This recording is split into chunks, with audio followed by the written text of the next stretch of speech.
দলে ছিল। আবুল আহাবের মরণের অনেক পরে আব্বাস রাদিয়াল্লাহু কলেমা পড়ে মুসলমান হয়েছে। নবী মদিনায় চলে যাওয়ার পরে 2 বছর হওয়ার পরে যুদ্ধ হলো, ওহদের যুদ্ধ। যাই হোক, এখন কোন দলে আসিস? আব্বাস বলছে, ভাই আমি এখন কিন্তু আমার ভাইপো মুহাম্মদের দলে আসি, আমি আর মুশরিকদের দলে। আবু জেহেল, উমাইয়া বিন খলফ, আবু সুফিয়ান, উতবা, ওতাইবিয়া, শয়বিয়া, ইকরামা, নাজ্জার, এদের দলে কিন্তু আমি এখন আর নাই। বলছে, শোন আব্বাস, এই জন্য তোর সঙ্গে স্বপ্নে দেখা করেছি, মুহাম্মদের দলে যদি না ঢুকতিস আমি তোর অনুরোধ করতাম মুহাম্মদের দলে ঢুকতে। তো ঢুকেছিস মানে খুব ভালো হয়েছে, জোরে বলুন সুবহানাল্লাহ।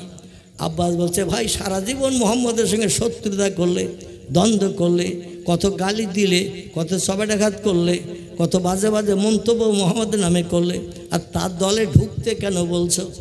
বলে, শোন রে, আমার জীবনে কোনো ভালো কাজ নেই, আমার জীবনে কোনো সৎ কাজ নেই, একটা ছোট ভালো কাজ আমার সারা জীবনের ভিতরে আছে। বলে, সেই কাজটা কি একটু বলুন? সেই কাজটি হলো, মুহাম্মদ যেদিন আমিনার খেজুরের পাতার বেড়ার ভিতরে জন্মগ্রহণ করে, যে ঘরের দেওয়াল ছিল, ওয়াল ছিল খেজুরের পাতার মাঝখানে ডাঁটা দিয়ে বেড়া বানানো, ঘরের দরজা ছিল 2টি। কটি? 2টি দরজা ছিল। একটা দরজা ছিল পশ্চিম দিকে, আর একটা দরজা ছিল উত্তর পূর্ব কর্নারের দিকে। এখনো মক্কা শরীফে গেলে এই দরজা 2টির নমুনা দেখতে পাওয়া যায়। জোরে বলুন একটু সুবহানাল্লাহ। ওই পাহাড়ের পাদদেশে ঢিবির উপরে আমিনার ঘর বানানো হয়েছিল স্বামী মরে যাওয়ার পরে। কারণ মক্কার মানুষদের ধ্যান ধারণা ছিল আমিনা দেখতে সুন্দরী, মুস্কি মুস্কি হাসে, মিষ্টি মিষ্টি কথা বলে, কিন্তু দেহের ভিতরে কঠিন ছোঁয়াচে রোগ ধরে রয়েছে। আবদুল্লাহর সঙ্গে, যুবক ছেলে আবদুল্লাহর সঙ্গে বিয়ে হলো, আর স্বামী স্ত্রী 2 জন এক জায়গায় রাতের বেলা শয়ন করে। আর আমিনার দেহের ছোঁয়াচে রোগ আবদুল্লাহ ধরেছে।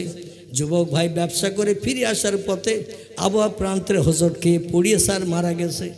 আমরা হাজার ডাক্তার কবিরাজ দেখানোর চেষ্টা করলাম, দেখানোর আগে ইন্না লিল্লাহি ওয়া ইন্না ইলাইহি রাজিউন। আমরা চিন্তা ভাবনা করতে করতে বাড়ি এসে বাবা আব্দুল মোত্তালেবকে বললাম, আমিনা দেখতে সুন্দরী, মিষ্টি মিষ্টি কথা বলে, মুস্কি মুস্কি হাসে, ওর আচার ব্যবহার আখলাখ সব ভালো, কিন্তু দেহের ভিতরে একটা কঠিন ছোঁয়াচে রোগ আছে, যে রোগটা আমাদের ছোট ভাইরে ধরেছে। বয়সে আমরা বড়, আমাদের কারো মরণ হলো না। ছোট যুবক ভাই, যা রোগ বেমারি কিচ্ছু ছিল না, 20-22 বছর বয়সে সুস্থ সবল দেহধারী।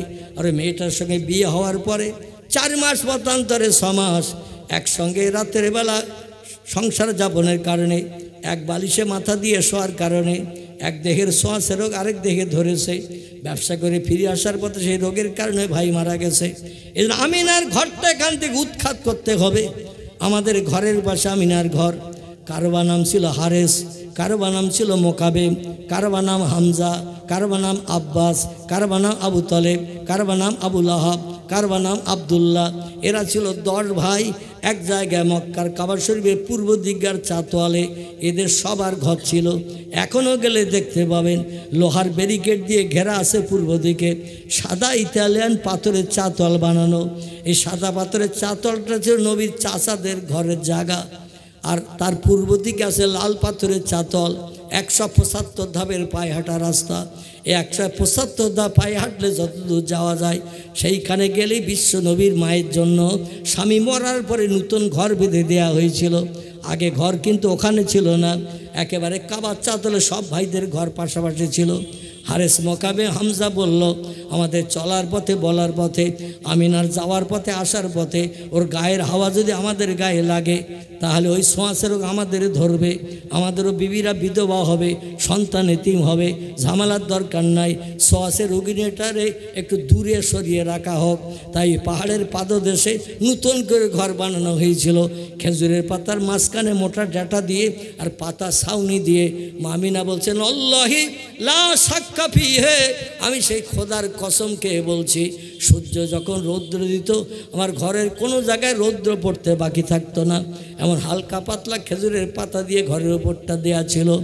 আবার যখন বর্ষার পানি হতো আমার টোটাল ঘরটা পানিতে ভিজে যেত, পানি বন্ধ হতো না।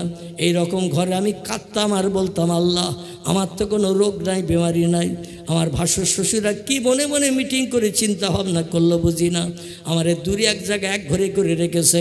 আমার স্বামী নাই, আমার ঘরে আর কেউ নাই। আল্লাহ এই পাহাড়ের পাদদেশে কিনারে একা থাকি। আল্লাহ তুমি আমার হেফাজতের দায়িত্ব নিও।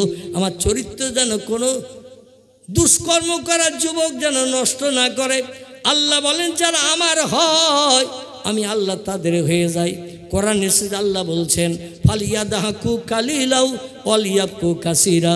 বান্দা বান্দি আমারে রাজি করে যদি জীবনের শখকেও মেটাতে চাও, আশা যদি পূর্ণ করতে চাও, দুটো কাজ একটু কম বেশি করে করে নাও। একটি কাজ হলো হাসি তামাশা পৃথিবীতে একটু কম কম করে করবে। ওয়ালিয়াবকু কাসীরা, চোখের পানি একটু বেশি বেশি করে ফেলবে। নবী বলছেন দুনিয়া হলো কান্নার জায়গা, হাসির জায়গা হলো আল্লাহর জান্নাত। জান্নাতে যেদিন যাবে সেদিন থেকে আর দুঃখ থাকবে না, ব্যথা থাকবে না, অভাব থাকবে না, রোগশোক থাকবে না, কান্নাকাটি থাকবে না। জান্নাত হলো চির সুখের আবাসস্থল, শুধু সুখ আর সুখ, শান্তি আর শান্তি। তবে সেই শান্তি যদি পেতে চাও, দুনিয়ায় যতদিন বাঁচবে একটু চোখের পানি আল্লাহর কাছে বেশি বেশি করে ফেলো, কারণ চোখের পানি আমার আল্লাহ বেশি বেশি পছন্দ করে থাকেন। জোরে বলুন একটু সুবহানাল্লাহ। আমিনা কান্না শুরু করে দিলেন ওই একাকী নির্জন ঘরের ভিতরে, পাহাড়ের পাদদেশে। তার ঘরের পাশে আর কারো ঘর নাই। ওখান থেকে 175 ধাপ পশ্চিম দিকে হেঁটে আসলে আবু জেহেল নামক লোকটার ঘর ছিল ওখানে। কতটা বললাম? 175 ধাপ পায়ে হেঁটে পশ্চিম দিকে আসলে আবু জেহেলের ঘর ছিল সেইখানে। এই মাঝখানে এতটা জায়গা ফাঁকা, রাতের আধার, ইলেকট্রিক লাইন টান ছিল না। এখনকার মতো বা কিছুদিন আগের মতো তেলের বাতিটা তখন ছিল না। সেই যুগে অন্ধকার আর অন্ধকার, আধার আধার, এবং গায়ে গায়ে ছিল মক্কা নগরীতে পাহাড়। সন্ধ্যা হয়ে গেলে ঘোরকৃষ্ট আধার অন্ধকার, ভয় পেত সে যুগের মানুষেরা। এইরকম অবস্থা আমিনা কাঁদতে শুরু করলো। আল্লাহ বলো বেশি দিন কাঁদতে হবে না, প্রতিটি মেয়েটাকে আমি সন্তান সম্ভবা করি, পরিপূর্ণ করে দুনিয়ায় পাঠাতে সময় নেই।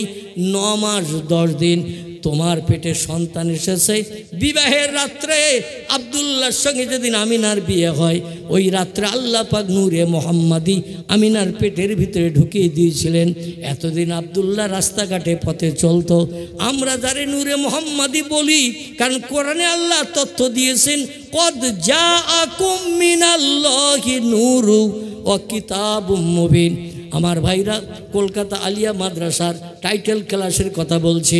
টাইটেল ক্লাসে পড়ানো হয় একটি তফসিরের কেতাব। তফসিরটির নাম তফসিরে বাইজাবি, তফসিরে কাশাফ। না পড়লে ছেলেরা আলেম হতে পারে না। এই তফসিরের ভিতরে লেখকেরা লিপিবদ্ধ করেছেন এই যে কদ জাআকুম নূরুন, আল্লাহ বলেছেন। অধিকাংশ তফসিরের কেতাবের লেখক বলছেন এই নূর মানে হলো নূরে মোহাম্মদী। জোরে বলুন একটু সুবহানাল্লাহ, নারায়ে তাকবীর।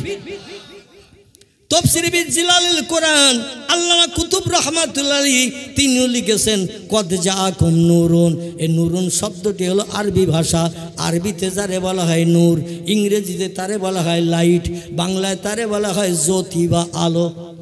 আল্লাহ বলেন পৃথিবীতে তোমাদের কল্যাণের জন্য, উপকারের জন্য আমার তরফ থেকে প্রথম একটা জিনিস পাঠালাম, তার নাম হলো নূরে মোহাম্মদী। আচ্ছা, নবী আগে এসেছে না কোরআন আগে এসেছে? কথা বলেন। নবী দুনিয়ায় আগে এসেছে না কোরআন আগে এসেছে? কি আগে এসেছে? নবী আগে এসেছেন।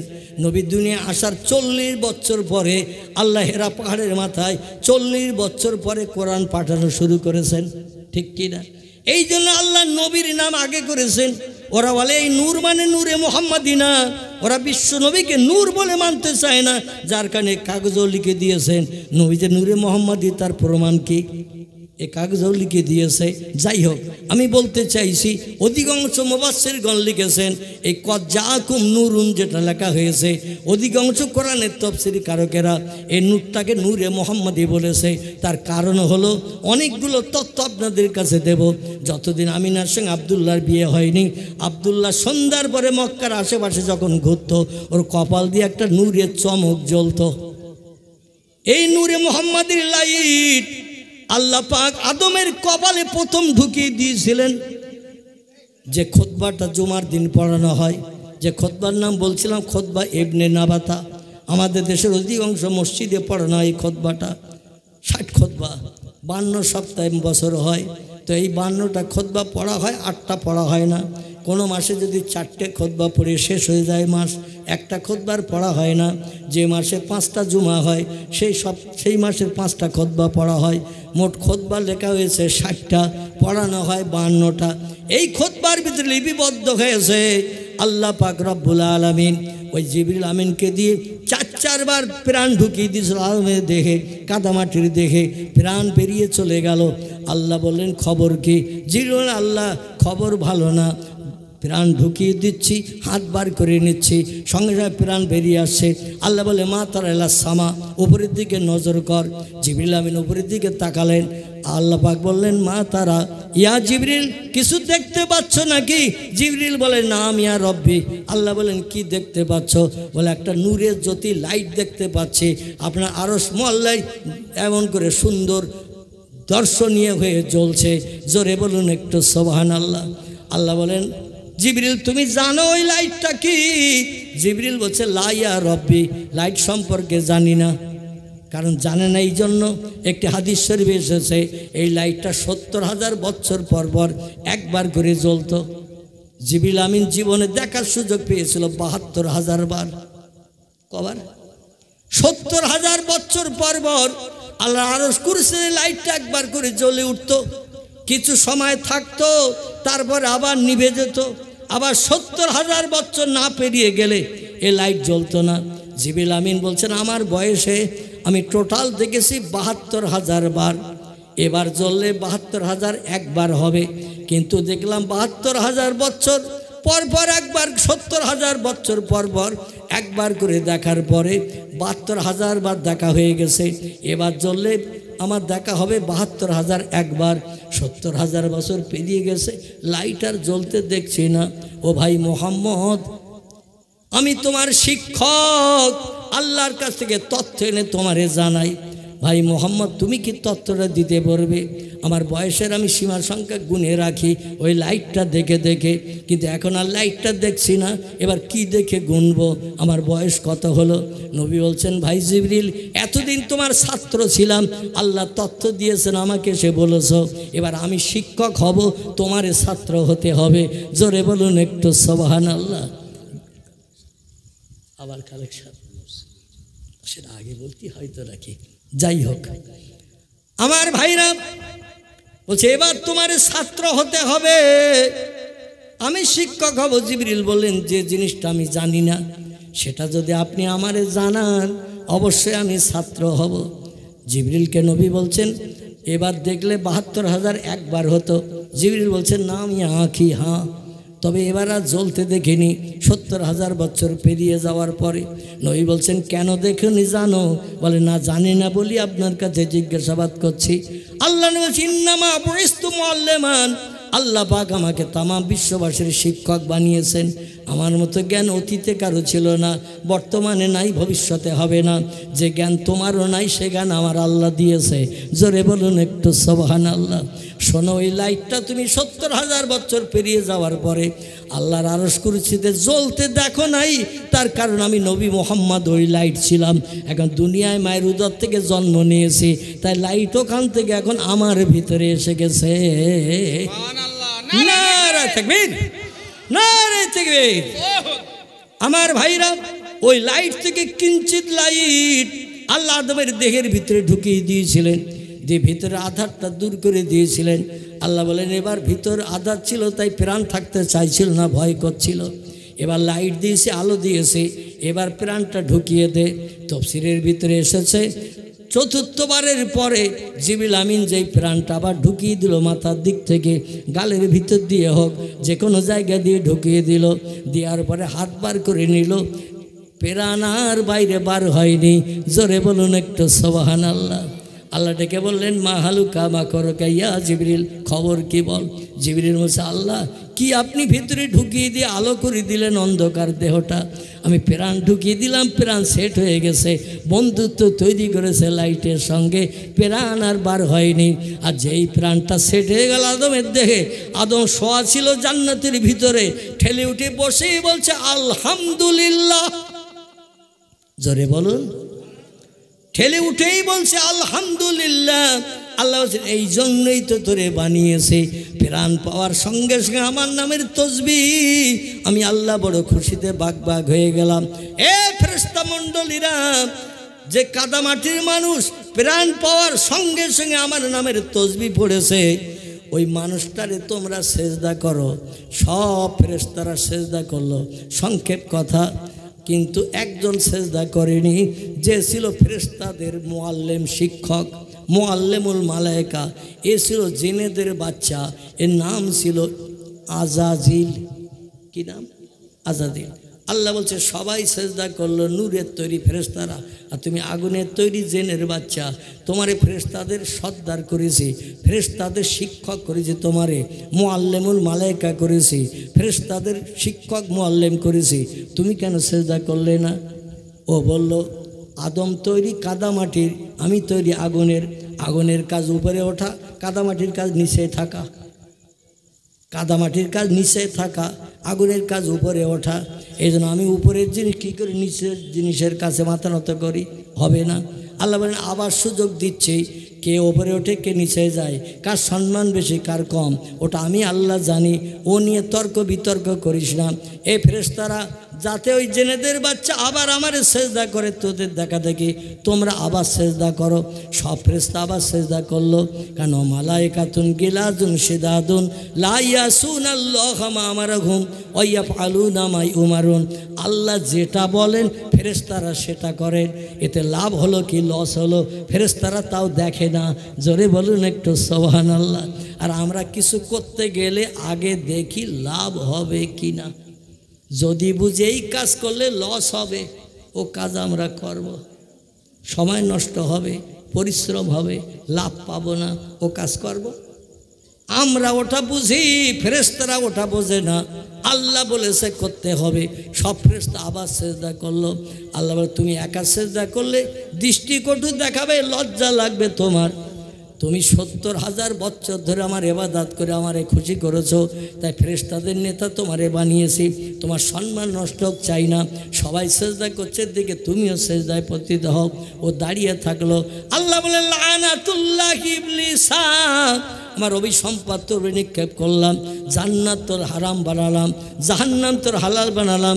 ইজহাব, বেরিয়ে যা জান্নাত থেকে, এখানে আর কোনোদিন তোর ঢোকার পারমিশন হবে না। ও বলল আল্লাহ আমারে যখন পার করে দিচ্ছেন কাদা মাটির মানুষের কারণে, আমি দেখে ছাড়বো। ওর আন্ডা বাচ্চা যত জন্ম নেবে একটাকেও জান্নাতে যেতে দেব না, সব আমার সঙ্গে জাহান্নামী বানাবো। আল্লাহ বলছেন তোর কাজ তুই করবি, আমার কাজ আমি করব। জোরে বলুন একটু সুবহানাল্লাহ।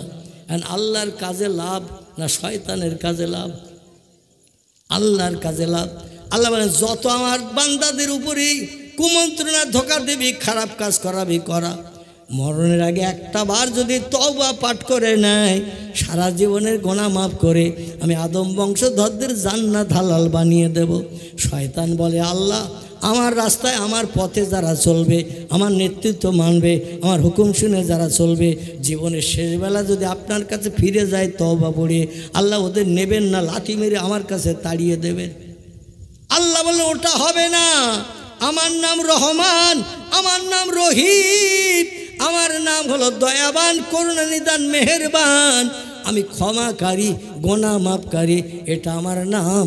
এই জন্য বান্দা যত ভুল তোর পাল্লায় পড়ে করবে, মরণের আগে যদি একটা বার বলে আস্তাগফিরুল্লাহ আল্লাজি লা ইলাহা ইল্লাহু আল হাইয়ুল কাইয়ুম ওয়া আতুবু ইলাইহি লা হাওলা ওয়ালা কুওয়াতা ইল্লা বিল্লাহিল আলিল আযীম, এটা হলো উত্তম তওবা।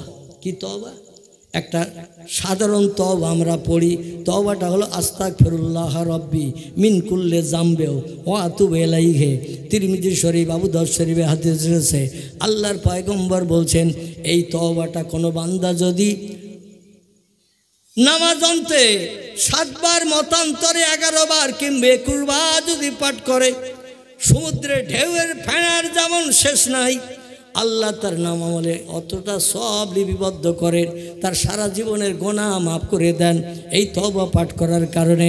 আমি বলি আপনারা একটাবার পড়ে নেন, আস্তাগফিরুল্লাহ পড়েন সকলে, আস্তাগফিরুল্লাহ আল্লাযী লা ইলাহা ইল্লা হুয়াল হাইয়ুল কাইয়্যুম ওয়া আতুবু ইলাইহি লা হাওলা ওয়ালা কুওয়াতা ইল্লা বিল্লাহিল আলিল আজিম। এই দরুদ শরীফটা মুখস্থ করবেন, এই তওবাটা মুখস্থ করবেন। দরুদ যেমন অনেক আছে, তওবা অনেক রকম আছে। ওই একটা তওবা শেষ না, একটা দরুদ শেষ না, দরুদ শত শত আছে, তওবাও অনেক রকমের আছে। যাই হোক, আমি যেটা বলতে চাচ্ছি সেটি হলো এই, আমার ভাইরা, আল্লাহ পাক রব্বুল আলামিন জানিয়ে দিয়ে দিলেন, তুমি সারা জীবন নেতৃত্ব দেবে উম্মতি মুহাম্মাদি বা আদমের বংশধরদের কুমন্ত্রণা ধোঁকা দেবে। মরার আগে একটাবার আমার নামে যদি তওবা পাঠ করে ভুল করেছি, আল্লাহ ক্ষমা করেন, সারা জীবনের গুনাহ মাফ করে জান্নাতি বানাবো। শয়তান কান্না শুরু করে দিল। আল্লাহ বলল, কাঁদতেই হবে, লাভ হবে না, কারণ আমার জ্ঞানের উপরে জ্ঞান আর কারো নাই। জোরে বলুন একটু সুবহানাল্লাহ। আব্বাসকে ডেকে বলছেন, আবুল আহাব ভাই শোনো ভাই, যদি তুমি মোহাম্মদের দলে না ঢুকতে, আমি তোমার অনুরোধ করতাম মোহাম্মদের দলে ঢুকতে। আব্বাস বলছে, সারা জীবন মোহাম্মদের সঙ্গে শত্রুতা করলে আর ভূতের মুখের রাম নাম মতন ভাব, কেন তুমি মোহাম্মদের দলে আমারে ঢুকতে বলছো? আমি তো মোহাম্মদের দলে ঢুকে গেছি। বলে, শোনো, আমার জীবনে কোনো ভালো কাজ নেই, জীবনে কোনো সৎ কাজ নেই, একটা মাত্র ছোট্ট সৎ কাজ। বলে কি? বলে, যেদিন মোহাম্মদ জন্ম নিয়েছিল ওই খেজুরের পাতার বেড়ার ভিতরে আমিনার ঘরে আমার বাড়ির চাকরানি ঝি ছিল, নাম ছিল তার সয়বিয়া। এ ভোরবেলা ঘুম থেকে উঠে আমিনার সঙ্গে বান্ধবীত্ব করেছিল। আমিনা যেমন একা ছিল, কেউ তার ধারে পাশে যেত না, শ্বাসের রোগ ধরার ভয়ে। তাই সয়বিয়া মক্কার ও কাজের বাজার থেকে আবুল আহাব বাড়ির কাজের জন্য কিনে এনেছিল, বিবির কাজের উপকারের জন্য। ওর বিবির নাম ছিল উম্মে জামিলা। কি নাম? উম্মে জামিলা। সংসারের কাজের উপকার করে একটু স্বস্তি দেবে বলে 100 দিরহাম দিয়ে কিনে এনেছিল। যেমন হজরতে বেলালে হাফসিকে উমাইয়া বিন খলব কিনে এনেছিল বাড়ির উট ভাড়া দুম্বা চড়ানোর জন্য। সে যুগে মানুষ বিক্রি হতো, এখন আর মানুষ বিক্রি হয় না, তবে ছাগল গরু হাঁস মুরগি বিক্রি হয় কি না হাটে বাজারে? ছাগল গরু হাঁস মুরগি যেমন বিক্রি হয়, তখন মানুষ বিক্রি হতো। এই সবিয়া বলল, একটু কাজের ভুল হয়ে গেলে। উম্মে জামিলা নিষ্ঠুর নারী ছিল, জল্লাদ ছিল, কাজ করতে গেলে ভুল হয়, কথা বলতে গেলে ভুল হয়। আর যেই একটু সামান্য ভুল হতো, চাবুক দিয়ে আমার পিঠে মেরে মেরে চামড়া তুলে রক্ত ঝরিয়ে দিত। আর আমি চোখের বাড়িতে বুক ভাসিয়ে কাঁদতাম আর বলতো, আল্লাহ, এই জল্লাদ নারী, অত্যাচারী নারী, এই নিষ্ঠুর নারীর হাত থেকে কবে নিষ্কৃতি পাবো? আল্লাহ বললেন, কাঁদতে থাকো। আমি আল্লাহ চোখের পানি বড় পছন্দ করি। ফাসবরুন জামিলুন আল্লাহুল মুস্তাআনু আলা মা তাসিফুন। আল্লাহ বলছেন, বিপদে মুসিবতে পড়ে ধৈর্য ধারণ করে আমার কাছে চোখের পানি ফেলে নিভৃতে কেঁদে যারা আমার কাছে কিছু চায়, আমি আল্লাহ অসিরে তাদের মুখে হাসি ফুটাই। জোরে বলুন সুবহানাল্লাহ। আমার ভাইরা, সবিয়ার আল্লাহ বললেন, কাঁদতে থাকো, মার খেতে থাকো আর কাঁদতে থাকো। আমার মোহাম্মদ যেদিন জন্ম নেবে, ধরার বুককে, মায়ের উদর থেকে ধরার বুককে আগমন করবে, মক্কার 3 জন নারীর চোখের পানি মোচন করব প্রথম। জোরে বলুন একটু সুবহানাল্লাহ। একজন হলেন তার মা জননী আমিনা, তার চোখের পানি মোচন করব, স্বামী হারাবাতা দূর করব, এমন 4 মুখের সন্তান তার কোলে তুলে দেব। দুনিয়ার কোনো দুশ্চিন্তা অভাব তার আর থাকবে না। জোরে বলুন একটু সুবহানাল্লাহ। ছেলে পেলে আর আমিনা কাঁদবে না। জোরে বলুন একটু সুবহানাল্লাহ। আর আবুল আহাবের বাড়ির দাসী চাকরানি ঝি উম্মে জামিলার কাছে বেত্রাঘাত খেয়ে গিয়ে পিঠে চামড়া তুলে দগদগে ঘা বার করে দিয়েছে। ঘায়ের উপরে আবার চাবুক মারে কাজের ভুল হয়ে গেলে। এমন করে কাজকর্মের ভিতরে কোনো ত্রুটি হয়ে গেলে প্রহার করে মারে। জমজম কূপ থেকে পানি আনতে হয়, সামনে ঝাড়ঝুট দিতে হয়, জামা কাপড় পরিষ্কার করতে হয়, রান্না বান্না করে দিতে হয়। আর উম্মে জামিলা আঙুল ঘুরিয়ে ঘুরিয়ে কাজ করে নেয়। যেই কথা মোতাবেক কাজ হয় না সঙ্গে সঙ্গে প্রহার করে, কাঁদে আর বলে আল্লাহ এই নিষ্ঠুর নারীর হাত থেকে কবে নিষ্কৃতি পাবো। আল্লাহ বলে একটু ধৈর্য ধরো, আমার মোহাম্মদ যেদিন জন্ম নেবে সেদিন চোখের পানি মোচন হবে। জোরে বলুন একটু সুবহানাল্লাহ। যেদিন নবীর আগমন, সংক্ষেপ কথা, উম্মে জামিলার ঘরের থেকে ভোরবেলা ঘুম থেকে ওঠে এই সাবিয়া নামের মেয়েটি ঘুরে প্রথম চলে যায় আমিনার ঘরে। বাবু কেমন আছো? দুঃখীর দুঃখ দুঃখীরা বোঝে, অভাবীর অভাব অভাবীরা বোঝে। ধনী ব্যক্তির সঙ্গে ধনী ব্যক্তির বন্ধুত্ব হয়, গরিবের সঙ্গে গরিবের বন্ধুত্ব হয়। ঠিক বললাম না ভুল বললাম? গরিবের সঙ্গে ধনীর বন্ধুত্ব হয় না, ধনীর সঙ্গে ধনীর বন্ধুত্ব হয়, গরিবের সঙ্গে গরিবের বন্ধুত্ব হয়, দুঃখীর সঙ্গে দুঃখীর বন্ধুত্ব হয়, রোগগ্রস্তের সঙ্গে রোগগ্রস্তের বন্ধুত্ব হয়।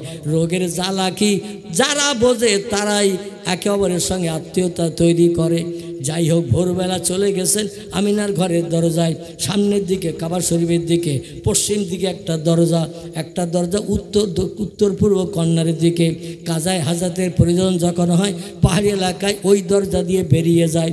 সামনের দিকের দরজাটা হলো প্রশস্ত দরজা, সামনের দিকে কাবা ঘর। জোরে বলুন একটু সুবহানাল্লাহ। এই সামনের দিক থেকে আবুল আবের ঘর থেকে বেরিয়ে যে আমিনার ঘরে যাচ্ছেন পাহাড়ের পাদদেশে, আর সামনের দরজা খোলা।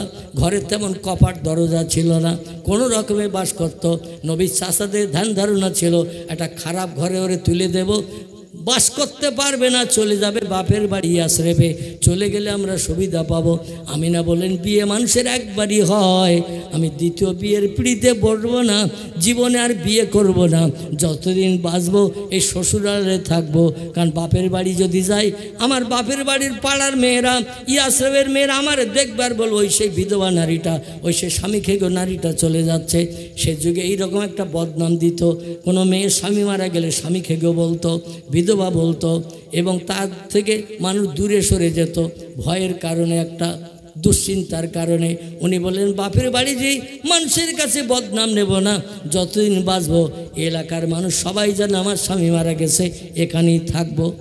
তাই যে যখন কথা বলল আমিনার সঙ্গে, আমিনা সাদা কাপড়ে পয়গম্বরকে ঢেকে ফেললেন। কারণ জান্নাতি ধাত্রী যারা এসেছিল বলল আমিনা এর একটু গোপন রেখে দেবে, যেন কাউরে দেখাবে না। দেখালে এলাকার কিছু মানুষ তোমার ছেলে শত্রু হবে, এ হবে আখিরি জমানার পয়গম্বর। ওমা মুহাম্মাদুন ইল্লা রাসূলুন কদ খলাত মিন ক্বাবলিহির রাসূল। জোরে বলুন একটু আল্লাহু আকবার। আল্লাহ কোরআনে তত্ত্বখোট করে দিয়েছেন, আমি মোহাম্মদ নামধারী একজন ব্যক্তিকে রসুল করে, প্রফেট করে, মেসেঞ্জার করে, পথপ্রদর্শক, বার্তাবাহক, শান্তির অগ্রদূত, জান্নাত হালাল বানানোর জন্য, বিশ্ববাসীর কল্যাণের জন্য পৃথিবীতে তারে পয়গম্বর করে পাঠিয়েছি। জোরে বলুন একটু সুবহানাল্লাহ। সেই নামটাও রেখে দিতে বললো জান্নাতি ধাত্রীরা। কারবা নাম আসিয়া, কারবা নাম হাজেরা, কারবা নাম রহিমা, কারবা নাম মরিয়ম। এক একজন বর্ণনাকারী এক একজন নারীর নাম লিখেছেন। যাই হোক, যেটা বলতে চাচ্ছি, ওরা বলে গেল ছেলেটার নাম মোহাম্মদ রাখবে। আমরা জান্নাত থেকে যখন আসি আল্লাহর তরফ থেকে এটা শুনিয়ে এসেছি। আর ছেলেটারে গোপন রাখবে, মক্কার কোনো মানুষকে দেখাবে না, কারণ চেহারা দেখলে অনেকে ওরে সহ্য করতে পারবে না, কারণ এ হবে বিশ্ব সুন্দর। জোরে বলুন একটু সুবহানাল্লাহ। আমিনা যেই দেখলো একজন আসছে আমার দরজায়, সঙ্গে সঙ্গে সাদা কাপড় দিয়ে ঢেকে ফেলেছে। কারণ ধাত্রীরা যারা সন্তান প্রসব করিয়েছে তারা বলে গেছে কাউকে না দেখাতে, কিন্তু ওই যে কাপড় দিয়ে ঢাকলো, দরজা খোলা, দরজার তেমন কপাট বাল ছিল না। দূর থেকে এই সাবিয়া নামনি মেয়েটি দেখতে পেয়েছে, কি যেন একটা সাজতেছে। বলে আমার একমাত্র মনের মানুষ আমিনা, আর আমিনার মনের মানুষ আমি। ও কোনো জিনিস গোপন করে না আমাকে, আমি কোনো জিনিস গোপন করি না ওকে, কিন্তু আমার আজকের কেন কি একটা দেখাবে না বলে গোপন করছে। কাছের কাছে যেয়ে বলছেন, ও বুবুজান আমিনা, আমি আসছি দেখে কি তুমি কাপড়ের ভিতরে ঢেকে ফেললে? আমিনা বলছেন কই তেমন কিছু না তো। বলে আমি দূর থেকে দেখতে পেয়েছি তুমি বুকে কাপড়ের ভিতরে সাদা কাপড়ে ঢেকে ফেলেছো। আমি তো তোমার আপন বন্ধু, আমি তোমার আপন বান্ধবী, আমার মতো প্রিয় বন্ধু বান্ধবী আর কেউ নাই, আমারে গোপন করবে তাহলে কার কাছে প্রকাশ করবে? বলে দেখতে যখন পেয়েছো, আজকের দিনের দিন তোমার মনে কষ্ট দেব না, আমার জীবনের সব কষ্ট লাঘব হয়েছে এই কাপড়ের ভিতরে ঢাকা জিনিসটা দেখে। তুমি কি দেখবে? সাবিয়া বলে নাম নাম, হা হা। বলে তাহলে একটু এই দিকে লক্ষ্য করো। মাথার দিক থেকে একটু আলগা করলেন, যেই বিশ্বনবীর মুখটা আলগা হয়ে গেল, আল্লাহ নবী পটল চড়া চোখ দিয়ে ফিক করে একবার মুস্কি হাসি সাবিয়ার দিকে দিয়ে দিয়েছেন। জোরে বলুন একটু সুবহানাল্লাহ। আমি না বলছি, আমি দীর্ঘদিন আবুল আহাবের বাড়ির চাকরা নিছি, কাজ করতে যে ভুল হয়, কথাবার্তা বলতে গেলে অনেক সময় কড়া কথা হয়ে যায়, মারধর প্রহার খেয়ে গিয়ে আমার পিঠের চামড়া উঠে গেছে, দগদগে ঘা হয়ে গেছে। কিন্তু কি চেহারা তুমি দেখালে, তোমার সন্তানের চেহারা দেখার কারণে আমার জীবনের সব ব্যথা দুঃখ নিবারণ হয়ে গেছে। জোরে বলুন একটু সুবহানাল্লাহ। বুবুজান, তোমার বাচ্চাটা রাখো, মালিকের বাড়ি কাজ করতে যেতে হবে, কাজ না করলে আবার বেতের বাড়ি খেতে হবে। আমি যখনই ফাঁক পাবো তখনই দৌড়িয়ে ছুটে এসে তোমার বাচ্চাটার আবার দেখে যাব। কাজকর্ম করছেন আবুল আহাবের বাড়ি।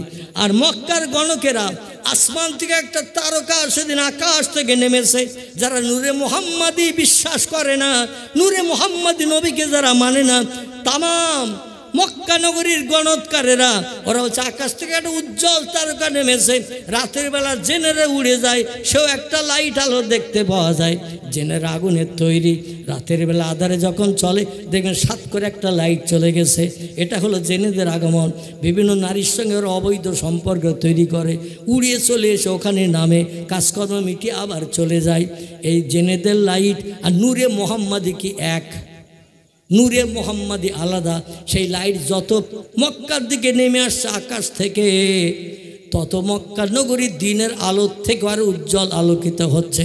গণৎকারেরা গোনাপড়া করলো, তৌরিত পড়ে, জব্বুর পড়ে, ইঞ্জির পড়ে গোনাগাতা করে বলল, এ লাইট জেন ভূত প্রেত না, কোনো দেউ দানব না, এ লাইট যত নেমে আসছে আধার দূর হয়ে যাচ্ছে, মক্কা নগরী আলোকিত হয়ে যাচ্ছে, রাত বলে মনে হচ্ছে না। নিশ্চয়ই এই লাইটটা একটা সুসন্তানের আগমন। জোরে বলুন একটু সুবহানাল্লাহ। সকাল হোক, কোন ঘরে পাহাড়ের কিনারায় কোন ঘরে লাইটটা এসেছে, আমরা কালকের ওই সুসন্তানের খবরটা নেব। সারা মক্কা নগরে আওস, খজরজ, বনে নজ্জার, বনি তামিম, বনি করাইয়ের, বনি উমাইয়া যত গোত্র ছিল সব খুঁজে খুঁজে দেখলো। বলে আমাদের কারো ঘরে গত রাত্রে কোনো বাচ্চা জন্ম নেয়নি। বলছে গোনা পড়া কি ভুল হয়ে গেল? বলে সেটাই তো বিষয়, আবার কি নতুন করে গুনতে হবে লাইটটা কি হতে পারে। আমরা বললাম একটা সুসন্তান বাচ্চা, কিন্তু বাচ্চা তো পেলাম না। শেষবেলার কাবা শরীফের পূর্ব দিকে ওই ইতালিয়ান শ্বেত পাথরের চাতল বর্তমানে এখন যেটা আছে, যত রৌদ্র পড়ে বরফের মতো ঠান্ডা হয় এই চাতল। এ আমাদের দেশের পাথর না, ইতালিয়ান শ্বেত পাথর, যত রৌদ্র পড়ে তত বরফের মতো ঠান্ডা হয়। আমার ভাইরা, এই চাতোয়ালে আবুল আহাবের বাড়ি, আবু জেহেলের বাড়ি, এমন করে হারেসের বাড়ি, মোকাবেমের বাড়ি, হামজার বাড়ি, আব্বাসের বাড়ি, এদের বাড়ি সব ওই চাতোয়ালের ভিতরে। এসে জিজ্ঞাসা করছে, তোমাদের এই গোত্রে কি কোনো বাচ্চা ছেলে জন্ম নিয়েছে? বলে বাচ্চা ছেলে জন্ম নিলে তো আমাদের কাছে খবর আগে আসতো, কোনো বাচ্চার তো খবর নাই। বলছে তাহলে আমাদের গোনা পড়াই ভুল হয়ে গেছে, ও লাইট কোনো পুত্র সন্তান সুসন্তান হবে না, অন্য কোনো লাইট হবে, চলো আবার নতুন করে গোনা পড়া করবো সন্ধ্যার পরে। হঠাৎ সাবিয়া ডেকে বলছে, মালিক, ও আবুল আহাব। লোকগুলো আসলো হাসি মুখে, ফিরে যাচ্ছে মুখ কালো করে। আমি তো ওই মুখ কালো পছন্দ করি না। ওরা কি জিজ্ঞাসা করলো আর কি উত্তর দিলেন, তাই মুখ কালো করে চলে যাচ্ছে। আবুল আহাব বলছে, তোর কাজ তুই কর, যে খবর আমি রাখি না সে খবর তুই কি করে জানবি? খবর আমার কাছে আসে বাচ্চা হলে, আমি খবর পাই না, তুই খবর বলবি। তোর কাজ তুই কর, ঝাড়ঝুট দে, জমজম কুপতে পানি আন, জামা কাপড় পরিষ্কার কর, রান্না বান্না কর। বলছে মালিক একটু বলেন না, আমি আজকের সকালবেলা খুব খুশিতে বাগ হয়েছি, আর ওরা মুখ কালো করে চলে যাচ্ছে, আমি পছন্দ করতে পারছি না। আবুল আহাবের আগের বসে বলছে, তুই বলতে পারবি আমাদের গোত্রে কার ঘরে বাচ্চা হয়েছে গতকাল? সাবিয়া বলছে, নাম ইয়া আল মালিক, ও বাড়ির নেতা, বাড়ির কর্তা, হা হা। আপনার ওই যে পাহাড়ের পাদদেশে ঢিবির উপরে একটা ভাইয়ের বিবির ঘর আছে না, আমিনা যে স্বামীহারা বিধবা, ওর ঘরে একটা বাচ্চা হয়েছে গত রাত্রে ভোরবেলা। জোরে বলুন সুবহান। বলছে তাই মরা ভাই ছেলে হয়েছে? বলে হ্যাঁ, মরা ভাইয়ের স্ত্রীর একটা ছেলে হয়েছে। বলে তাহলে তো আমার একদিন চাচা বলে ডাকবে, আমার হাত ধরে নিয়ে মক্কার রাস্তায় ঘুরবে, তাহলে কত আনন্দ পাওয়া যাবে। বলে ওই ঘরে বাচ্চা হয়েছে? বলে হ্যাঁ। বলো গণক ভাইরা দাঁড়াও দাঁড়াও দাঁড়াও, চলে এসো, ফিরে এসো। আমি আগে খবর পাইনি, বলতে পারিনি। আমার বাড়ির চাকরানি ঝির কাছ থেকে শুনলাম আমাদের মরা ভাইয়ের একটা বাচ্চা হয়েছে ওই পাহাড়ের পাদদেশে ঢিবির উপরে খেজুরের পাতার বেড়ার ভিতরে। বলে তাই নাকি? বলে হ্যাঁ। বলে চলো বাচ্চাটা দেখবো। সবাই দল বেঁধে চলে গেছে। আমি না প্রথম কাপড়ে ঢেকে ফেলেছে, ধাত্রীরা যা বলেছে তাই ঘটনা ঘটে গেল। খবর বোধহয় উঠে গেছে, আমার ছেলের জোর করে তুলে নিয়ে যাবে, প্রাণনাশ করে দেবে, সন্তানহারা হয়ে যাব, স্বামীহারা বিধবা, ভবিষ্যতে আর কোনো সন্তান হবে না, কি করে বাচ্চাকে আটকাবো? আবুল আহাব বলেন ওলা তাহজান ওলা তাখাব, এ ঝুপড়ি ঘরের নারী, ভয় নাই, চিন্তা নাই, তোমার ছেলের কোনো ক্ষতি হবে না।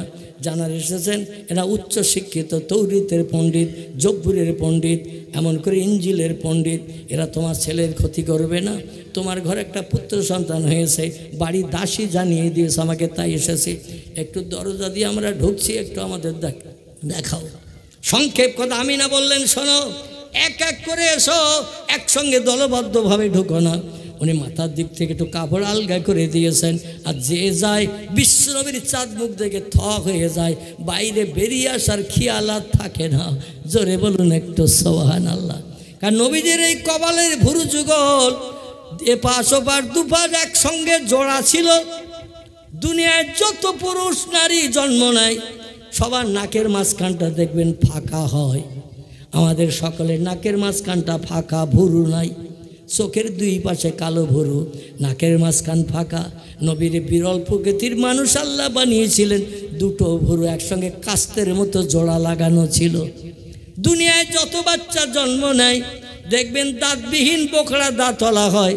নবীর দুপাটি 32খানা দুধের মতো সাদা, মুক্তার ন্যায় ঝলকানি দাঁত আল্লাহ দিয়ে পাঠিয়েছিলেন। জোরে বলুন একটু সুবহানাল্লাহ। দুনিয়ায় যত ছেলে জন্ম নেয় 5-7 বছর বয়স হলে তাদের খাতনা দিয়ে মুসলমানি করতে হয়। আল্লাহ বিশ্বনবীকে মায়ের পেট থেকে খাতনা দিয়ে পাঠিয়েছিলেন। জোরে বলুন একটু সুবহানাল্লাহ। দুনিয়ায় যত ছেলে যত মেয়ে জন্ম নেয় উলঙ্গিনী হয়ে উলঙ্গ হয়ে জন্ম নেয়। কোনো ছেলে কোনো মেয়ে মায়ের পেট থেকে যখন দুনিয়ার মুখ দেখে, গায়ে কার কার কাপড় আছে একটু বলুন? আছে কারো? পেয়েছে কেউ? কিন্তু আল্লাহ পাক বিশ্বনবীর গুপ্তাঙ্গ দুনিয়ার কোনো মানুষকে দেখাবেন না বলে জান্নাতি রেশমি শাড়ির পোশাক নবীজিকে পরিয়ে মায়ের উদর থেকে দুনিয়ায় পাঠিয়ে দিয়েছিলেন। তার গুপ্তাঙ্গ দেখার সুযোগ পৃথিবীর কোনো মানুষের নসিবে জোটে নাই। জোরে বলুন একটু সুবহানাল্লাহ। দুনিয়ায় যত ছেলে যত মেয়ে জন্ম নেয়, জন্মের পরে ধাত্রীরা চিৎ করে সইয়ে দেয়। দুনিয়ায় যত ছেলে যত মেয়ে মায়ের পেট থেকে জন্ম নেয়, মায়ের পেট থেকে বার করে চিৎ করে সইয়ে দেয়। আল্লাহ নবী যখন জন্ম নিলেন, মামিনা বলছেন আল্লাহ লা শাক্কা ফিহে, আমি সেই খোদার কসম খেয়ে বলছি, ধাত্রীরা আমারে যখন বলল কখন বাচ্চা হয়েছে আমি কিছুই খবর রাখি না, ওরা বলে দিল তাই আমি ঠেলে উঠে বসলাম। দেখি আমার দুই পায়ের মাঝখানে ধুলা মেখে আমার ছেলে সেজদায় পতিত হয়ে ভূত হয়ে শুয়ে রয়েছে। দুনিয়ায় যত ছেলে যত মেয়ে জন্ম নেয়, এদের কিছুর প্রয়োজন হলে ট্যাঁ ট্যাঁ করে কাঁদে, পিঁপড়ে কাটলে কাঁদে, মশায় কামড়ালে কাঁদে, ক্ষুধা লাগলে কাঁদে, পিপাসা লাগলে কাঁদে। আল্লাহ নবী জন্ম নিয়ে কাঁদেননি, বরং নবীজি ফিক ফিক করে সাদা মুক্তার দানার ন্যায় ঝলকানি দাঁত বার করে লাল ঠোঁটের ভিতর দিয়ে পটল চড়া চোখের চাউনি দিয়ে ফিক ফিক করে হেসেছে। জোরে বলুন একটু সুবহানাল্লাহ। এটা হলো নবীজির বিরল মুজিজা। জোরে বলুন একটু আমিন। সংক্ষেপ কথা আমি যেটা আপনাদের কাছে বলে বিদায় নিতে চাচ্ছি সেটি হলো এই, গণকেরা যে দেখে সে আর বাইরে বার হয় না। বাইরের লোকেরা বলে তুমি একা দেখবে না, আমাদের দেখতে দেবে। আর দেরি করে না, বেরিয়ে এসো, ডাকলে তাই বেরিয়ে আসে। কেউ বাইরে বেরোতে চায় না, কারণ দুইজন পুরুষকে আল্লাহ পাক পৃথিবীতে বিশ্ব সুন্দর করে পাঠিয়েছিলেন। একজন পুরুষের নাম ইয়াকুব নবীর বেটা ইউসুফ ছিল তার নাম, ইনি ছিলেন বিশ্ব সুন্দর। আরেকজন বিশ্ব সুন্দর হলো আব্দুল্লাহর বেটা, নাম তার মুহাম্মদ রাসূলুল্লাহ, ইনি ছিলেন পৃথিবীতে তাম পুরুষদের ভিতরে বিশ্ব সুন্দর। জোরে বলুন একটু সুবহানাল্লাহ। কিন্তু মায়েশা বলছেন আল্লাহ খেলা সাক্কা পিহে, আমি সেই খোদার কসম খেয়ে বলছি 7 বছর বয়স থেকে নিয়ে 17 বছর বয়স পর্যন্ত নবীদের নিয়ে ঘর সংসার করেছি। নবীর নিয়ে ঘর সংসার করে আমি যেটা দেখেছি, জুলাইখা ইউসুফের চেহারা দেখে পাগল হয়ে স্বামী হিসাবে পাওয়ার জন্য প্রস্তাব দিয়েছিল। দুনিয়ার যুবতী মেয়েরা ইউসুফের চেহারা কেমন বিশ্ব সুন্দর, মা কেন ছেলেরে স্বামী হিসাবে পেতে চায় প্রমাণ নিতে, যে হাতে একটা করে লেবু আর ছুরি দিয়েছিল জুলাইখা। আমি কেন ছেলের প্রেমে পাগল হলাম, ছেলেরে কেন স্বামী বলে পেতে চাইলাম, তোমরা দেখবে না শুনবে।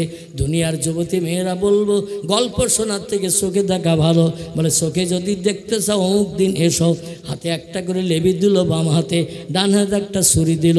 বললো আমি যখন বলবো লেবুটা মাঝখান দিয়ে ফাল দিয়ে দুভাগ করে দেবে। ওরা হাতে লেবু নিয়ে ছুরি নিয়ে ধরে রয়েছে। আর ইউসুফকে ডাক দেয়া হলো ঘরের ভিতর থেকে, ইজহাব ইয়া ইউসুফ, একটু ঘর থেকে বাইরে বেরিয়ে এসো। ইউসুফ যেই বাইরে বেরিয়েছেন, যুবতী মেয়ের ইউসুফের দিকে তাকিয়ে মোহিত হয়ে পাগল হয়ে গেছে। জুলাইখা বুঝলেন দুনিয়ার খেয়াল আর নাই, ইউসুফের চেহারা দেখে পাগল। বলে এবার লেবুর একটু ফাল দাও। ওরা লেবু ফাল দিচ্ছে ছুরি দিয়ে, 4টে করে আঙুল কেটে সব তলায় পড়ে তড় পাচ্ছে। জুলাইখা বলে কি সর্বনাশ করলে? বলে কোনো সর্বনাশ করিনি। বলে একটু নজর ঘুরাও, হাতের দিকে দেখো। হাতের দিকে তাকিয়ে দেখে আঙুল একটাও নাই, 4টে করে কেটে পড়ে গেছে, রক্ত দরদর করে বার হচ্ছে ফিনকি ধরে। বলছে দেখেছো, এবার বুঝেছ আমি কেন ছেলেরে লালন পালন করে স্বামী হিসাবে পাওয়ার চেষ্টা করলাম। মায়েশা বলছেন শোনো, যে মেয়েরা ইউসুফের চেহারা দেখে লেবু কাটতে যে আঙুল কেটে ফেলেছে, সেই খোদার কসম আমার স্বামী পয়গম্বর মুহাম্মদ রাসূলুল্লাহকে যদি তারা দেখতো, কলিজা পর্যন্ত কেটে বার করে দিত নবীর চেহারার প্রেমে পড়িয়ে। জোরে বলুন একটু সুবহানাল্লাহ। গণৎকারেরা বলে গেল রেখে দাও, বাচ্চাটারে যত্ন করে রাখো, এ ভবিষ্যতে একজন মহামানব হবে। আবুল আহাব ঘরে ফিরিয়ে এসে বলছেন দাসীরে, এ চাকরানি সৌবিয়া যে খবর দিয়াজ গণৎকারদের কাছে আমারে খুশি করেছিস, তাদের কাছে সুনাম সুখ্যাতি রক্ষা করিয়েছে, তারা তোর খবর নিয়ে শুনে আনন্দে আত্মারে খুশিতে বাগবাগে চলে গেছে। আমার মনে মনে ইচ্ছা হচ্ছে তোর একটু কিছু দেই। তুই যে খবর দিয়েছিস মরা ভাইয়ের ছেলে হয়েছে, ছেলে দেখো আমরা সবাই খুশি, আমার ইচ্ছা হচ্ছে তোরে কিছু দিয়ে খুশি করি, গিফট দেই। কিন্তু পকেটে হাত দিচ্ছে, পয়সা নেই। বাক্সের ডালা খুলে দেখে তাতেও কিচ্ছু নেই। বলে কি দেব, না দিয়ে তো আমি স্থির থাকতে পারছি না। হঠাৎ একটু মাথা নিচু করে চিন্তা করতে যেয়ে বলছে ওই তো ওখাজের বাজার থেকে 100 টাকা দিয়ে ওই মেয়েটারে কিনে এনেছিলাম, পকেটে যখন পয়সা নাই, বাক্সে যখন কিছু নাই, তাহলে ওই টাকাটার মায়া ছিঁড়ে দিয়ে ওরে আজাদি করে দেই। ও নিজের মতো চলুক, নিজের মতো বেড়াক, আমার স্ত্রীর হুকুম শুনতে হবে না, জমজমের পানি আনতে হবে না, রান্না করতে হবে না, কাপড় চোপড় পরিষ্কার করতে হবে না, ঝিয়ের কাজ করতে হবে না। যা, আজ থেকে তুই আজাদি, আজ থেকে মুক্তা, যেখানে পারিস সেখানে যা। আমি 100 টাকার মায়া ছেড়ে দিয়ে তোরে মুক্তি দিয়ে দিলাম, আমার স্ত্রী উম্মে জামেলার হুকুম তোরা শুনতে হবে না। সাউবিয়া কেঁদে বলে আল্লাহ, আজকের চোখের বাড়ি মোচন হয়েছে তোমার পয়গম্বরকে ধরার পক্ষে আনানোর কারণে, আর তিনি জন্ম নিয়েছেন খবর দেওয়ার কারণে। আর শত্রু ওই নিষ্ঠুর অত্যাচারী হিংস্র নারী উম্মে জামিলার হাত থেকে আল্লাহ বেঁচে গেছি, আমার জীবনে প্রশান্তি পেয়ে গেছি। জোরে বলুন সুবহানাল্লাহ। এই আঙুলটা লম্বা করে বলেছিল আবুল আহাব, যা তোরে মুক্তি দিয়ে দিলাম, আজাদ করে দিয়ে দিলাম, আমার বাড়ি আর চাকরানির কাজ করতে হবে না। আবুল আহাব মারা গেছে, হজরত আব্বাসের সঙ্গে স্বপ্নে দেখা, বলে সারা জীবন ভালো কাজ নেই, সৎ কাজ নেই, কোনো ভালো আমল নেই, ওই একটা ছোট্ট ভালো কাজ 100 টাকার মায়া সিঁড়ি দিয়েছিলাম মোহাম্মদের জন্মদিনের কারণে, বাড়ির চাকরানির মুক্তি দিয়েছিলাম বলে পুরো সপ্তাহ কবরে আযাবে থাকি, জাহান্নামের আগুনের গরমে থাকি, কিন্তু যেই সোমবার শুরু হয় আমার এই আঙ্গুলটায় জান্নাতি মধু জারি হয়। মায়ের স্তনের বোটা চুষলে বাচ্চারা যেমন দুধ পায়, এই আঙুলটা চষে আর জান্নাতি মধু পায়। বলে সেই খোদার কসম, 1 সপ্তাহের যত আযাব ওই আঙুলটা চুষলেই আমি সব আযাব থেকে মুক্তি পাই, পিপাসা থেকে নিবৃত্তি পাই, ক্ষুধা থেকে মুক্তি পাই। সারা সোমবার দিন আঙুল চুষে কলিজা ঠান্ডা করি, কিন্তু মঙ্গলবার দিন যেই শুরু হয় আমার আঙ্গুলের মধু শুকিয়ে যায়। 1 সপ্তাহ আযাবের মাঝখানে থাকি। রে আবুল আহাব, আব্বাস বলছে, আবুল আহাব রে, তাহলে কি তুই বলতে চাইছিস? বলে মুহাম্মাদের জন্মদিনে যদি কোনো ব্যক্তি 100 টাকার মায়া ছাড়ে, 50 টাকার মায়া ছাড়ে, দুনিয়ায় গরিব এতিমদের সাহায্য করে, বিপদগ্রস্তকে উপকার করে, এমন করে গরিব দুঃখীদের মুখে হাসি ফোটায়, আল্লাহ পাক নবীর জন্মদিন উপলক্ষ করে ওই মাসের ভিতরে যদি এইরকম একটা অনুষ্ঠানের কাজ করে, আল্লাহ তাদেরও কবরে নেয়ামত থেকে বঞ্চিত করবে না। জোরে বলুন একটু সুবহানাল্লাহ। নবী দিবস আমরা কেন করি? এই জন্যই করি, হযরতে আল্লামা নেয়ামউদ্দিন কোবরা রাহমাতুল্লাহ আলাইহি তিনি তত্ত্ব দিয়ে বলছেন, আবুল আহাবের মতো কট্টর কাফের নবীর জন্মদিনে 100 দিরহামের মায়া ছাড়ার কারণে প্রতি সপ্তাহে সোমবারের দিন যদি মধু পাই, আমরা নবীর সুন্নত মাথায় টুপি দেই, নবীর সুন্নত মুখে দাড়ি রাখি, নবীর সুন্নত হাঁটুর নিচে লম্বা জামা গায়ে দেই, নবীর সুন্নত ডান হাতে গ্লাস ধরে খাই, নবীর সুন্নত আমরা নবীর বিশ্বনবীর আদর্শগুলো বাস্তবে রূপদান করে চলি। আর নবীর জন্মদিন উপলক্ষ করে রবিউল আউয়াল মাসে, নবীর জন্ম মাসে যদি কোনো অনুষ্ঠান করি, গরিব দুঃখী এতিমদের খাবার খাওয়াই, আল্লাহ কিয়ামত পর্যন্ত আমাদের কবরে জান্নাতি নেয়ামত বন্ধ রাখবেন না। জোরে বলুন একটু সুবহানাল্লাহ, নারায়ে তাকবীর। সেই নবীর জন্মদিন আজকের আপনারা উদযাপন করছেন। আর কেউ যদি বলেন নবী করেনি, সাহাবীরা করেনি, আমরা কেন করব? ওই কথায় যাবেন না এই তত্ত্বটার উপরে বিশ্বাস রেখে কবরে নাজাত পাওয়ার জন্য নবী দিবস করবেন? একদল মানুষেরা তারা মিলাদ মাহফিল করে না, একদল মানুষেরা তারা মিলাদ মাহফিল করে না, ওয়াজ নসিহতের মজলিস দেয় না। আমি তাদের কয়েকটা দলের নাম বলছি, তবলিগি জামাত, আহলে হাদিস, জামাতি ইসলামী, এমন করে ওয়াহাবি, নাজদি, এরা মিলাদ মাহফিল করে না, কিন্তু ওদের তবলিগি আলেমেরা আমাদের ওয়াজ নসিহতে এসে মিলাদ করে যায়। এ ঠিক বললেন না ভুল বললাম? ওদের তবলিগি আলেমেরা, ওদের মতদর্শে মিলাদ নেই, ওদের মতদর্শে আছে ইজতেমা। কি আছে? ইজতেমা। সেখানে যে বসো, অজু করা শেখো, এটা শেখো, ওটা শেখো, কিন্তু এরকম কোনো বক্তৃতার মজলিস নাই, সদুপদেশের কথা বলা হয় না, শুধু ইজতেমায় এক জায়গায় জড়ো করা হয়। কিন্তু আমাদের মতো ওয়াজ নসিহতের মজলিস, দিন শরীয়তের আলোচনা, কোরআন হাদিসের আলোচনা করা হয় না। কিন্তু ওদের ওই মতাদর্শে ওয়াজ নসিহত নাই বলে ওই দলের মানুষেরা আমাদের এই মতাদর্শে ঢুকে ওয়াজ নসিহত করে। এ ঠিক বললাম না ভুল বললাম? একটা বাস্তব সত্য কথা বলছি আমার ভাইরা, শেষ করে দিলাম। এখন যদি আপনারা বলেন নবী দিবস করব, তাহলে আমি 2-5 মিনিটের জন্য আপনাদের কাছে হাত পাতবো। আর যদি বলেন নবী করেনি, সাহাবীরা করেন, মসজিদের জন্য আমি 2-5 মিনিটের জন্য হাত পাতবো। আর যদি বলেন না ওরা করেনি আমরা করব না, তাহলে আর মসজিদের জন্য হাত পাতবো না। মসজিদ হলো এতিম। কি বললাম? মসজিদ এতিম, এর অভিভাবক কেই নয়, গ্রামের সকল মানুষের অভিভাবক। এই জন্য এতিমকে আমরা সাহায্য করলে কবরে হাসরে এতিমের দ্বারা আমরা উপকৃত হব না? আল্লাহ কোরআনে বলছেন, ফাম্মা সায়েলা ফালা তানহার অম্মা বিনিআমাতি রব্বিকা ফাহাদ্দিস। আল্লাহ বলছেন, যারা সায়েল এতিম ভিক্ষুক, এদের যারা মুখে হাসি ফুটাবে, আমি আল্লাহ হাসরের মাঠে যেদিন কেউ আপনজন হবে না, সেদিন তাদের মুখে হাসি ফুটাবো জান্নাতের নেয়ামত দিয়ে। জোরে বলুন একটু সুবহানাল্লাহ। এই জন্য আপনাদের গ্রামের মসজিদ এতিম হয়ে দাঁড়িয়ে আছে। মসজিদের কাজকর্ম কি বাকি আছে আমি তো দেখি নাই। মসজিদ মেজের কাজ বাকি আছে, আর আরও অনেক অনেক কাজ বাকি। তো নতুন মসজিদ নাকি? নতুন, আলহামদুলিল্লাহ নতুন মসজিদ। আল্লাহ রসুল বলছেন খাইরুল বেকায়ে মাসাজিদুহা ওয়া শাররুল বেকায়ে আসাকুহা। পৃথিবীতে যদি উত্তম কোনো ভালো জায়গা থাকে সেই জায়গাটির নাম হলো মসজিদ। আর পৃথিবীতে যদি নিকৃষ্ট কোনো খারাপ জায়গা থাকে ওই জায়গাটার নাম হলো মার্কেট, বাজার। আচ্ছা, আমরা মসজিদে বেশি সময় থাকি না বাজারে বেশি সময় থাকি? নবী বলেছেন খারাপ জায়গার নাম বাজার, সেই বাজারে আমরা থাকি বেশি সময়। আর মসজিদে যদিও বা যাই গায়ে যেন বিষ লাগা মতন হয়, কখন দৌড়িয়ে বেরিয়ে যাব এই চিন্তায় ব্যস্ত থাকি।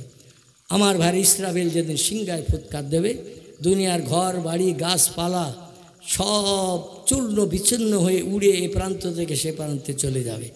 কিন্তু পৃথিবীতে যত মসজিদ আছে একটা মসজিদের বালি খসবে না ইসরাফিলের সিংহার ফুৎকারে। জোরে বলুন একটু সুবহান।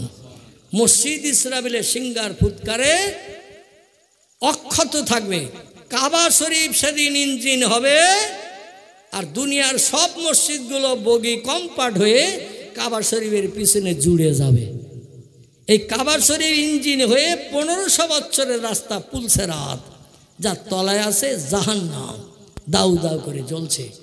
আবার এই ট্রেন লাইনের পাটি যেমন সরু, এই সেতুটা চুলের থেকে আরও বেশি সরু এবং হীরার থেকে আরও বেশি ধারী। 1500 বছরের রাস্তা। 1500 বছর একটা ঘোড়া ছুটালে যত দূর যাবে এই রাস্তার দূরত্ব ততটা নবীজি বলেছেন। একটা ঘোড়া 1500 বছর একটানা যদি ছোটে, খাওয়ার জন্য দাঁড়ায় না, পেশাবের জন্য দাঁড়ায় না, পায়খানার জন্য দাঁড়ায় না, রেস্টের জন্য দাঁড়ায় না, অটোমেটিক ছোটা শুরু করে তো ছুটতে থাকবে একটানা 1500 বছর। কতবার যাবে বলে মনে হয়? এ যতবার যাবে ততটা লম্বা জাহান্নাম। আর উপরে একটা সেতু আছে, সেতু ব্রিজ চুলের থেকে সরু, আর তার তলায় জাহান্নামের আগুন দাউ দাউ করে জ্বলছে। কাউরে যদি বলা হয় 1 কিলোমিটার দৌড়িয়ে যাও সেতুর উপর দিয়ে, ক কিলোমিটার যাবে? 5-7 দৌড়িয়ে যদি যায় সেতুর উপর দিয়ে 2-3 পা গেলেই টলিয়ে পড়বে না, পড়বে না, পড়বে মানে আগুন তারে হা করে খেয়ে নেওয়ার জন্য রেডি। আল্লাহ নবী বলছেন সেদিন কাবা শরীফ ইঞ্জিন হয়ে সেতুর উপর দিয়ে রেল লাইনের মতো চলবে। দুনিয়ার সব মসজিদগুলো বগি হয়ে পিছনে জুড়ে ইঞ্জিনের পিছনে জুড়ে যাবে। 1500 বছরের রাস্তা ইঞ্জিন কাবা ঘর পেরিয়ে যাবে, বগিগুলোও টেনে নিয়ে যাবে। আর জান্নাতের দরজার সামনে যে ইন্ড হয়ে যাবে, গাড়ি যে থেমে যাবে। আর যাত্রীদের বলবে শেষ গন্তব্যস্থানে এসে গেছো, এবার বগি থেকে নামো, নেমে তোমাদের গন্তব্যস্থান জান্নাতের দরজা ওই দেখা যাচ্ছে, দরজা দিয়ে ঢোকো। জোরে বলুন সুবহানাল্লাহ। তাহলে মসজিদ গাড়িতে চাপতে কে কে চান? পুলসেরাত পার হয়ে জান্নাতের দরজায় যেতে চান কে কে? যারা চান অন্তত একটু টিকিট কাটতে হবে কিনা দূরপাল্লার ট্রেন চাপতে গেলে? এই দূরপাল্লার ট্রেন চাপতে গেলে টিকিট কাটতে হয় না, হয় না? একটু টিকিট কাটেন 500 টাকা দিয়ে, 1000 টাকা দিয়ে, 200 টাকা দিয়ে টিকিট কাটেন। টিকিটেরও বিভিন্ন কোয়ালিটি আছে কিনা? এসি কম্পার্ট, স্লিপার ক্লাস আছে না? বিভিন্ন কম্পার্ট আছে না? হাওড়া স্টেশনের দূরপাল্লার ট্রেনের বিভিন্ন যাত্রীদের বিভিন্ন ক্লাসের টিকিট। যে যেমন টাকা মসজিদের জন্য দান করবে টিকিটের বিনিময়ে তেমন ক্লাসের যাত্রী হয়ে আরামের সঙ্গে জান্নাতের দরজায় পৌঁছে যাবেন। টপ টপ করে বলুন কে কত টাকার টিকিট কাটতে চান? এসি 2 টায়ার, মানে একটা বড় সিটে 2 দিকে মাত্র 1 জন করে 2 জন। আবার 3 টায়ার 4 টায়ার আছে, একটা সিটে 4 জন আর একটা সিটে 4 জন। আবার উপরেও সবার জায়গা টাকা আছে, মানে যেমন টাকা দিয়ে টিকিট কাটবেন তেমন হবে। বলুন 1000 টাকার টিকিট কে প্রথম কাটতে চান? একটু টপ করে বলেন, দোয়া করে দেওয়া। 1000 টাকা পারবেন কেউ? আলহামদুলিল্লাহ, আলহামদুলিল্লাহ। প্রথম আমার রিয়াসউদ্দিন মোল্লা ভাই, উনি বলছেন আমি 1000 টাকার টিকিট। আল্লাহু আকবার। তিনি অসুস্থতার মাঝখানে আছেন। আমি একটু তাকবীর ধ্বনি দেই, সকালে একটু জোরে আওয়াজ তোলেন নারায়ে তাকবীর। আর একটু জোরে তোলেন। টাকা দিতে কষ্ট তো আওয়াজ দিতেও কি কষ্ট, হ্যাঁ? একটু জোরে আল্লাহু আকবার বলেন, ইবলিস শয়তান দূর হয়ে পালিয়ে যাক। কারণ আল্লাহু আকবার ধ্বনির আওয়াজ যত দূর যায়, তিরমিজি শরীফের হাদিস, নবীজি বলছেন শয়তানের গায়ে বিষ লাগা মতো হয়, ও আওয়াজের ভিতরে আর থাকে না, দূর হয়ে ছুটে পালিয়ে যায়। আর শয়তান এখান থেকে পালিয়ে গেলে মন নরম হবে। আল্লাহর ব্যাংকের বইতে টিকিট কাটার টাকা জমা দেবেন, হাসরের মাঠে আল্লাহ ওই মসজিদের যাত্রী সাজিয়ে আরামের সঙ্গে জান্নাতের দরজায় পৌঁছে দেবেন। জোরে বলুন নারায়ে তাকবীর। একটু আওয়াজ বেড়েছে না কমিয়েছে? বেড়েছে, তাহলে আর একটু বাড়বে। নাসিরউদ্দিন মোল্লা, নগদ 500 টাকা। আচ্ছা, আগে ভাই নাম কি বলেন? প্রথমে 1000। রিয়াসউদ্দিন। আমি জোরে একটু আওয়াজ তুলবো, জনাব রিয়াসউদ্দিন মোল্লা সাহেব বলুন জিন্দাবাদ। একটু জোরে বলেন জিন্দাবাদ। 1000 টাকা বলুন মারহাবা। জোরে বলুন মারহাবা। নারায়ে তাকবীর। আয় আল্লাহ, আপনার বান্দা রিয়াসউদ্দিন ভাই তিনি অসুস্থ, বেমারিতে আছেন, মসজিদের টিকিট কেটে জান্নাতে যাবেন, এই জন্য 1000 টাকার প্রতিশ্রুতি দিয়েছেন। তার ব্যবসায় কারবারে চাষে বরকত দিন, হাঁড়িতে দানায় দেন উন্নতি দিন, বেমারি থেকে সেফাই কুল্লিয়া দিয়ে আইয়ুব নবীর মতো বিবি বাচ্চা নিয়ে সংসার জীবন করার তৌফিক দিন।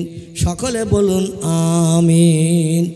দানি যারা দান করে তারা থাকে না কো বসে, পরকালের আশায় তারা দান করে যায় এসে। মাছ খাবেন গোশ খাবেন, মাছ খাবেন গোশ খাবেন, হজম হয়ে যাবে আল্লাহ রাস্তায় দান করিলে, ও ভাই কবরে যেয়ে পাবেন। জোরে বলুন একটু আমিন। আমার আরেকজন ভাই তিনি বলছে আমি 500 টাকার প্রতিশ্রুতি দিলাম। কি ওনার নামটা? নগদ 500 টাকা। নগদ নাসিরউদ্দিন ভাই, উনি বলছেন প্রতিশ্রুতি দেব না।